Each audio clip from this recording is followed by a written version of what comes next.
তিনটা ভিতরে দেখেন, আমার ঘরটা দেখেন, এদিকে দেখেন।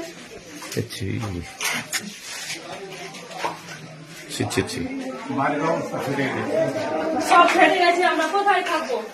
সামনে দেখেন, সামনে এইসব দেখেন, ছাদ সব ফেটে ফেটে পড়ে যাচ্ছে। আমি কোথায় যাব, কোথায় থাকবো? আমার স্বামীর ব্রেনের দোষ, আমার স্বামী কাজ কাম কিছু করতে পারে না। আমি জমি জায়গা বেঁচে সব টাকা পয়সা রেখেছিলাম, সব নিয়ে চলে গেছে। ডাক্তার দেখাই, খাই, ছেলে পেলে নিয়ে আমি তো ম্যানেজ করতে পারবো না। আমার সব নিয়ে চলে গেছে। আমার গহনা ছিল, মেয়ের নেকলেস ছিল, আমার ছিল মালা ছিল, 2 জোড় কানের ছিল, সব নিয়ে চলে গেছে। টাকা পয়সা, আমার বস্তা ভর্তি চাল ছিল, কিচ্ছু নাই ঘরে, এক বস্তা পেঁয়াজ সব নিয়ে চলে গেছে। আমার স্বামী তো ব্রেনের দোষ গুলো কাজে কম করে আগে হয়নি। কিসের জন্য হচ্ছে? আমরা ছেলে মেয়ে নিয়ে কোথায় যাবো? বাচ্চা ছেলে নিয়ে কোথায় থাকবো? এইসব পুড়িয়ে দিয়েছে, তো কি নিয়ে থাকবো? কে এইসব করেছে আমাদেরকে? আমার স্বামী উচ্চে নিচে কাউরে সঙ্গে কথা বলতে জানে না।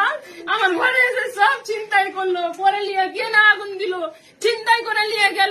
আগুনটা না দিত তবে তো আমি থাকতে পেতাম দুটো ছেলে মেয়ে নিয়ে। আমরা এখন কোথায় যাব? ছোট ছেলে নিয়ে কোথায় যাব? কি খাবো? আমাদের 3 দিন থেকে আমরা অনাহারে আছি। সব বাচ্চারা নিয়ে এখন তো মুখ শুকিয়ে গেছে সব ছেলেদের। কোনো খাওয়া দাওয়া করেনি, কোনো খাবারের ব্যবস্থা নাই। আমরা কি করে থাকবো? কি নিয়ে বাঁচবো, কি নিয়ে থাকবো? আমার এত ক্ষতি হয়েছে, আমরা ক্ষতিপূরণ নিব। কিসের জন্য ওরা করলো? কারা এসেছিল? কারা এসেছিল ওই বাইর, কারণ সব হিন্দু তো কেউ নাই, সব মুসলিম এসে করেছে এইসব। আপনার নাম? আমার নাম দীপা মন্ডল। আপনার স্বামীর নাম?